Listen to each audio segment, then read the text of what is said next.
Okay, I just want to thank Mr. Johnson for this opportunity. Last week he asked for someone to come in and speak who was a vet. And I just happened to have a couple of vets in my family. My father served during the Vietnam War, but my grandfather served during World War II.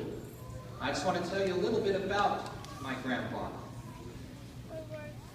He is 92 years old. So he's seen a lot and he's done a lot. I also want to recognize my grandma, who's here today with us. In May, they will have been married for 70 years. Yeah.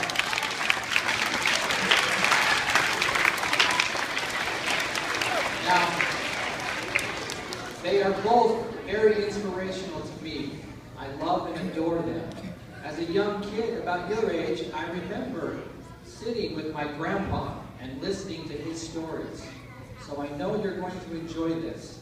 Now, my grandfather served in the Navy in 1942. From 1942 until 1945, on Navy Day in 1945, he was released and arrived in Salt Lake City.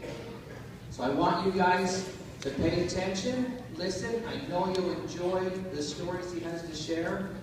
He witnessed a lot of things that you might learn about in your history class. He was there, he saw it. And so without any further ado, I'd like to introduce my grandfather, Jim Kearl.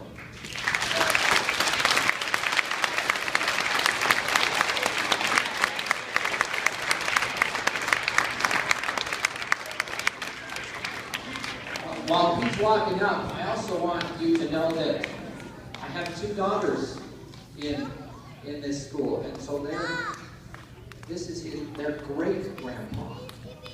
So, Grandpa, here you go.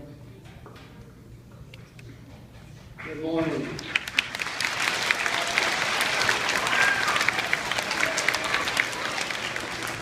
I hope each one of you can stand where I'm standing and see this beautiful sight of young faces. I love the youth. I better have anyway, hadn't I? I have 35 grandchildren, 58 great-grandchildren. But you're the cream of the crop. You came here when you were needed. And so, without further ado, I guess I'll tell you a little story. A story of how I became a veteran. You know what a veteran is? You know, a veteran is someone who has served in the armed forces, the Army, the Navy, the Marines, or the Coast Guard. Well, my experience started on December the 2nd, 1941.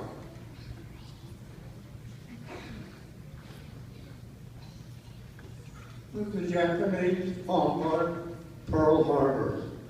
I was here in Salt Lake City, and I had dinner with my future wife. Well, I prepared myself, and then in August of 1942, I had a phone call from my cousin saying, Jim, your name comes up tomorrow if you don't want to go in the Army you've got today to decide. So I didn't think I liked the Army, so I joined the Navy. I went from Salt Lake City to San Diego, California, to the Naval Training Station there. There I went through a training session. And after I'd gone through boot camp, as they called it, I was chosen to go to a school. It was called a fire control school. And in the fire control school, I learned how to aim and fire big guns. Now, you'll see some pictures of the ship that I served on. And as I finished school, I came up to San Francisco, and there I was put on transport. And if you can believe it, this transport took Army personnel from the United States to Europe in World War I. And it took us 8 days to go from San Francisco to Pearl Harbor. As we arrived in Pearl Harbor, there was still a big foot of oil on the bay in Pearl Harbor. Many of the ships were still on their side. Many of them, they were starting to repair them. And as I went to the receiving area, the next morning I got up and my name was called, and I went over to the officer that was officiating, and he gave me a slip of paper, and here he said, here's your assignment. This is where you will serve. And as I looked at it, it said Salt Lake City. I said, what are they sending me to Salt Lake City for? But I forgot to see the other 3 letters. USS Salt Lake City, United States ship, number 25, Salt Lake City. Well, as I went aboard to Salt Lake City, I was amazed. I couldn't believe it was a heavy cruiser. And it's a city block long. And as I went aboard, I was met by the division officer that I was assigned to, and he took me to where I would spend the next 3 years. And the next morning, my name was called over the loudspeaker, and I said, uh-oh, what have I done now? I thought I'd obeyed all the rules. Will you please meet so-and-so in the Combat Information Center? And I said, well, where's Combat Information Center? So they told me, so I went up there, and there a young lieutenant came up and said, Mr. Kearl, we're going to make some changes in your assignments. I said, I beg your pardon. I'm trained to be a gunner. And they said, well, now you're going to join another division. And this division was the radar division. It's the radar, I'm sure all of you know or have heard of it. But the USS Salt Lake City had the highest antenna in any ship in the fleet.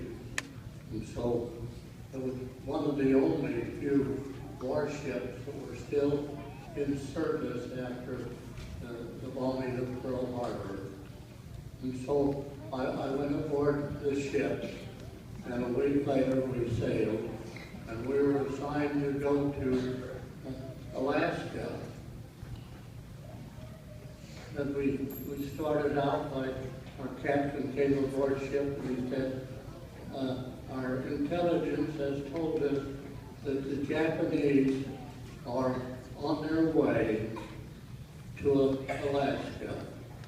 How many of you knew that, you adults, how many of you knew that there were Japanese soldiers on American land?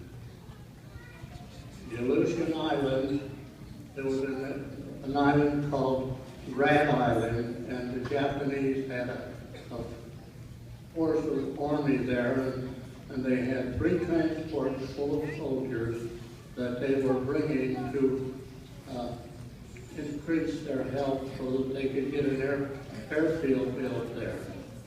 And so we was assigned to locate that task force and engage it. There was 4 destroyers, the Salt Lake City, which is a heavy cruiser, and the Richmond, which is a light cruiser. The Salt Lake City, as you can see there, had 10 8-inch guns on it, 5 5-inch guns, and it had 6 squads of 40, and I don't remember how many 20s, but there were 30 or 40 20 millimeter guns aboard the ship.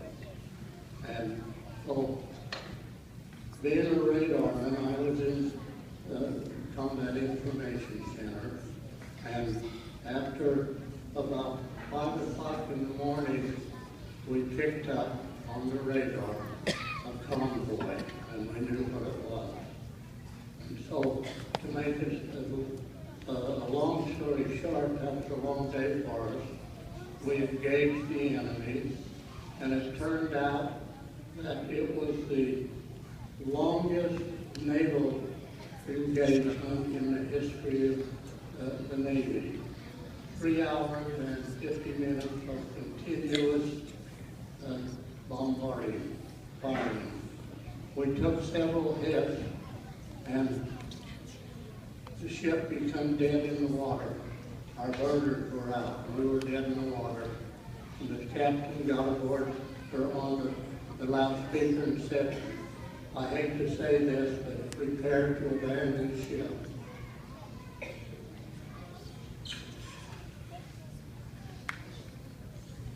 Well, you know what we did? We just sat where we were. The temperature outside was 57 degrees below zero.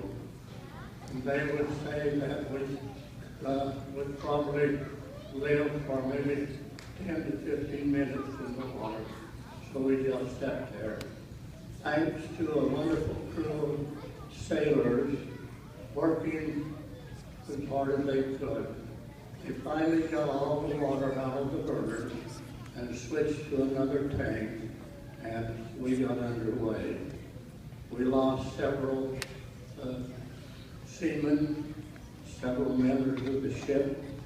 Our ship was blown off. We lost our ship. And so then we went to San Francisco, where we went to repair, and I got my first leave. After I returned to the ship, we went to the South Pacific. Let me give you a little history of the USS Salt Lake City. This picture here is she Moore and Kearl are in San Francisco, where she was being repaired. The USS Salt Lake City saw more engagements than any other ship in the United States Navy, fired more ammunition, shot down more planes, shot down more, or sunk more ships, and saw more action than any other ship in the fleet. Let me just tell you about a couple of the engagements. I don't know how my time is, so I'll try to hurry. We had been bombing several of the islands in the area, and we joined the task force, and we went to what they called the Gilbert Islands. And there for 4 o'clock in the morning till 8 o'clock in the morning, like we were shelling and bombing the island. There was an old ship that was sunk and laying along beside the edge of the water. And our captain asked the admiral if he couldn't throw a few shells in there to make sure that there was nothing there. And the admiral said, "No, don't waste your shells on that.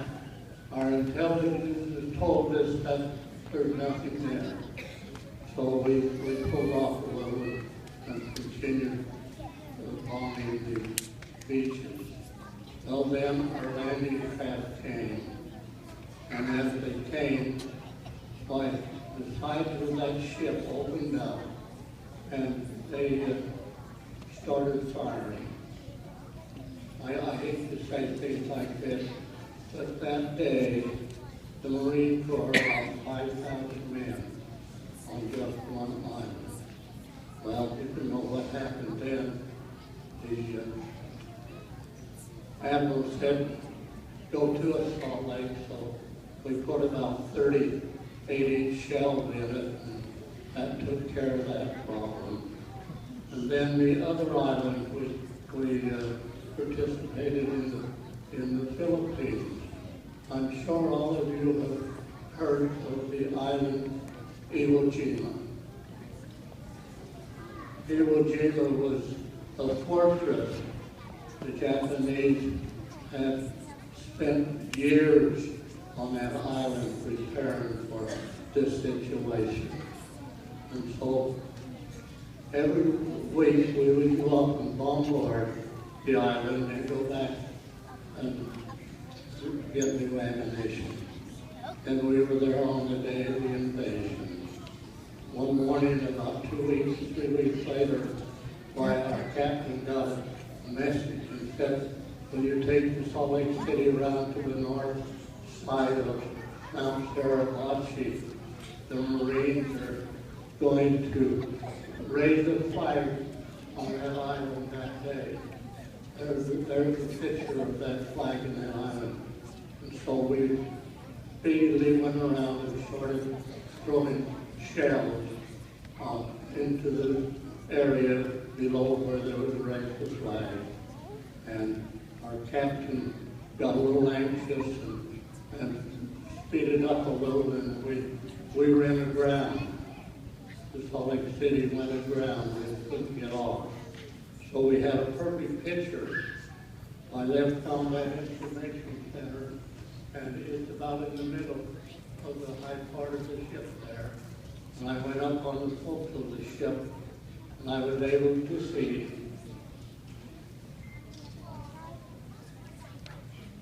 the Marines raised the flag in Iwo Jima. And I have a picture of that flag raising. Iwo Jima was a rough one. We lost scores of personnel. And then from there, we went back to the Philippines and fueled up and got new ammunition and headed for Okinawa. I don't know if you've heard of Okinawa or not, but that wasn't too far from the mainland of China. We arrived there and we spent a total of 58 days there. We were there a week before the invasion. We were there during the invasion, and then we were there until they secured the island. This was an interesting place. I got many free showers from Japanese kamikazes as they would get to our picket line. We had destroyers surrounding the island, and they took the brunt of the kamikazes. But we had many that was close enough. But if you were outside, you got wet. After the invasion of Okinawa was completed, we went back to the Philippines, and there once again, we replaced everything we needed. Here's a cute story. Everything wasn't serious in the war. I was responsible for seeing that we had all the spare parts we needed for our radar. And I had quite a list, and they told me, well, there's a fly depot about 5 miles in the island. I'm sure they'll have all you need. So they took me to shore, and there a chief picked me up in the dryer of the Philippines, and he took me to the supply office, and for once, I got everything I needed. On the way back, I commented on finger bananas. Have you ever seen a finger banana? It's about the size of your finger, and the stalks are about 18 to 20 inches long. And he said, how would you like one of those to take back to your ship? I said, I'd love it.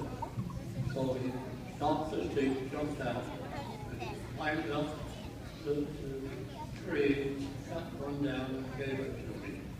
Well, you know what happened aboard Salt Lake City that night? The radar gang had banana splits. I had a good friend in the commissary, and he brought up a couple of gallons of ice cream. And we had banana split. Then we joined the task force, and we were on our way to bombard Tokyo. That was our destination. And one early in the morning, the captain came in and said, "Tune your radio to this frequency." He said, "There's something going on. I can't say much about it, but there's something going on, and let's see if we can get in on it." So we tuned the radio to that frequency, and then all of a sudden we heard a voice of the pilot. Said, "We're about 5 minutes away, and I'm turning the ship over to the navigator, the bombardier." And he took over, and you could hear him choking for a minute. And then the bombardier said, "We're about there." He said, and he counted from 10 to 1. And what he said was, the first atomic bomb was dropped on the way. It was only seconds after it was dropped that we heard a holler, and I won't use the word as he said. He said, we have been blown at least 500 feet straight up from the concussion of the bomb. And then our heart was shaken, and we went up to Alaska. They dropped the second bomb, and then the Japanese surrendered, and Tokyo Bay, of course, you've all heard of it, the treaty was signed aboard the Missouri. And we were assigned to go to a naval base in upper part of Japan. They had a naval base there called Salt Lake City, and 4 destroyers went into the naval base as occupation forces. Well then, of course, the war had ended, and sailors were going home. I had plenty of points, and when they were getting ready to go, the captain came in and said, "Kearl," he said, "I have bad news for you." I said, "Well, what is it, Captain?" He said, "You can't go home." He said, "I've got to keep you aboard until a replacement comes from you, and it's got to come from the States." Well, this was about the 10th of September, and I got home to Salt Lake City on the 27th of October, Navy Day. Last night there was a ceremony up in River City, and there were 3 World War II there, and we were all this was medal that they gave us.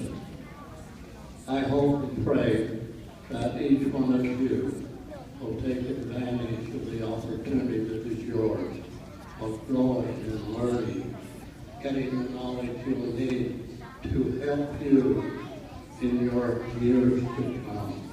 As I look over this audience, I feel good. I know that all over the whole United States, there are groups just like you, ready and preparing yourself to take over the leadership of this great nation. And it is a great nation. I love it and honor it. And I especially thank you for the opportunity of being here, sharing with you just a few moments of my life that made me a veteran. Thank you. God bless you.